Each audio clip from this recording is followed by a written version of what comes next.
দেশের বিভিন্ন স্থানে ধর্ষণ ও নারী নিপীড়ন বন্ধে কার্যকর পদক্ষেপের দাবিতে স্বরাষ্ট্র মন্ত্রণালয় অভিমুখে গণপদযাত্রা কর্মসূচি পালন করছেন শিক্ষার্থীরা।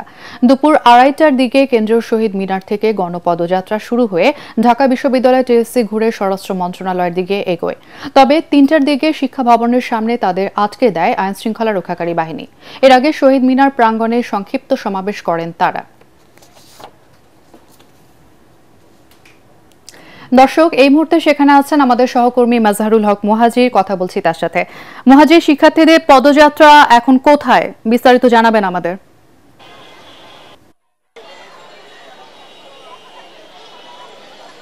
তনুজা, আপনি জানেন যে শিক্ষার্থীদের যে গণপদযাত্রা সেটি শিক্ষা ভবনের সামনে অবস্থান নিয়েছিল এবং আমরা এই মাত্রই আসলে জানতে পারলাম যে তারা এখন শহীদ মিনারের দিকে আবার যাচ্ছে। তারা এখানে স্বরাষ্ট্র মন্ত্রণালয় অভিমুখে যে যাত্রাটা শুরু করেছিল পুলিশি বাধায় সেটা এখানেই শিক্ষা ভবনের সামনে তারা অবস্থান নেন। সে পুলিশি বাধায় তারা যেতে পারেন না এবং তারা এখানে এই কিছুক্ষণ অবস্থান নিয়ে এখন তারা আবার শহীদ মিনারের দিকে যাচ্ছেন এবং সেখান থেকে তারা বলছেন যে তারা তাদের আবার পরবর্তী কর্মসূচি জানাবেন। এবং তারা যেমনটা বলছিলেন যে তাদেরকে জানানো হয়েছে যে স্বরাষ্ট্র উপদেষ্টার মিটিংয়ের কারণে তিনি এখন তাদের সঙ্গে দেখা করতে পারবেন না।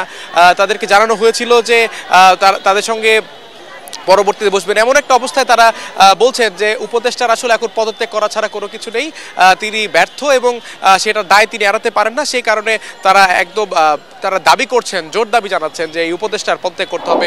এবং এখন তারা এই শিক্ষা ভবনের সামনে থেকে যে শহীদ মিনারে যাবেন তার আগে গণমাধ্যম কর্মীদেরকেও জানাচ্ছিলেন যে এই যে দেশে যে অবস্থা, দেশে শুধু ধর্ষণ নয়, দেশে আইন শৃঙ্খলা বাহিনীর যে চরম অবনতি, সে সব কিছু নিয়ে তারা কথা বলেছেন।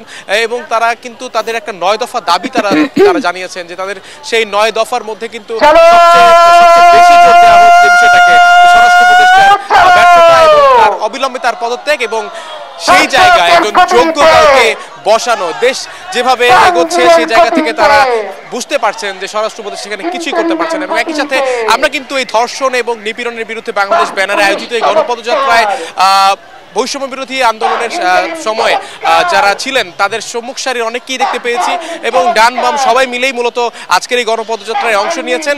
এবং তারা আমাদেরকে বলছেন যে তারা আজকে আধা ঘন্টার মধ্যে যদি তারা কোনো দৃশ্যমান পদক্ষেপ স্বরাষ্ট্র উপদেষ্টার তরফ থেকে না পান তাহলে হয়তো বা তারা কঠিন থেকে কঠোরতর কোনো কর্মসূচি ঘোষণা দিবেন। তো অনুযায়ী এই ছিল আমার কাছে সবশেষ। এখন আমরা শহীদ মিনারে যাচ্ছি, বাকিটা খবর হয়তো আপনার মাধ্যমে জানিয়ে দিব। মুহাজির, আপনাকে ধন্যবাদ।